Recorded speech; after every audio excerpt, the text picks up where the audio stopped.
Hello and welcome to the Think Tank. I'm Pastor Devin. Thanks so much for joining us today.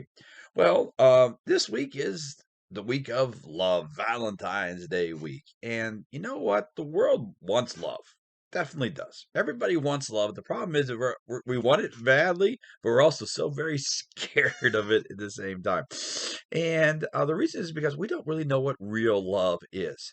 And in order to get real love and to know what it looks like, we got to know what it is. And what it is really simply this. What do we want out of love? We want somebody to be affectionate towards us. And in Romans chapter 12, verse 10, it says, love should be affectionate to one another. That's what Jesus says it should be. So what does that mean? And here's what it means. It means you have to do something. Now, here, yeah, duh. Yeah, I got to do something. But here's the thing. If you just do something, it doesn't really make a difference. I told a story yesterday about a guy where his wife left him and moved into a hotel for a while, and he would send letters asking her back, and she wouldn't come back. And then one day he went over and asked her to come back. She said, "Absolutely." And he said, "You know what? I sent you all these notes telling you to come back. Why didn't you just come back?" She said, "But you actually did something and showed up in person. That's very important, and we get that.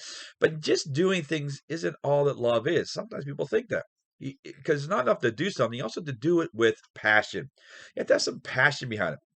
I told a story on Sunday about this diamond dealer, and he was wanting to sell this collector a rare diamond. And his salesman told him all about the diamond, but the collector said, "Nah, it's not for me." But then the owner of the diamond said, give me a second. And he talked about the diamond. And he talked about what the diamond meant to him and all kinds of things. And immediately the collector wanted to buy the diamond. And the collector asked him a question. Why didn't I buy it from your salesman? And the owner said this. He said, "My salesman knows a whole lot about diamonds, more than me. But here's the one thing he doesn't do. He doesn't love the diamonds like I do. He doesn't have the passion I have." Because, see, doing something without passion, you got to have those two together, and you got to be passionate about it. In the world, and now here's the thing: we get passion and we get doing things, but still sometimes we get burnt by love because there's a third aspect you got to have, and you got to be willing to sacrifice. I told a story yesterday about a man and his daughter and his son, and they were going to the mall, and there was a petting zoo, and he gave his kids some money to go to the petting zoo. A few minutes later, his daughter shows up behind him in the mall. He's in the hardware department. He's like, "Why are you here? Why aren't you with your brother at the petting zoo?" And she goes, "Dad, you both gave us a quarter, but it cost 50 cents. So I gave my quarter to my little brother."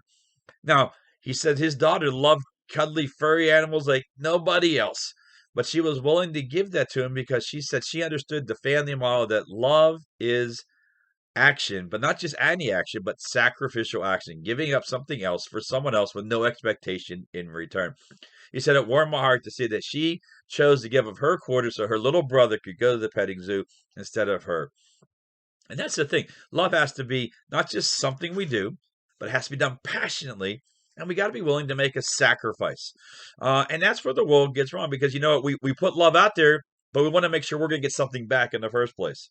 So that's the hardest thing about love. Love is just doing it to someone else, giving it away to someone else with no expectation in return. Now, that's a dangerous place to be. I grant you that. Being vulnerable is not the best place to be. But if you're truly going to experience real love, and not just from Jesus, but also from just anybody in your life, you got to be willing to put yourself out there. Now, here's the great news about Jesus. He loves you so much that when you do that, he always comes back to you. And when you do that to others, you're doing it for him, and he protects you.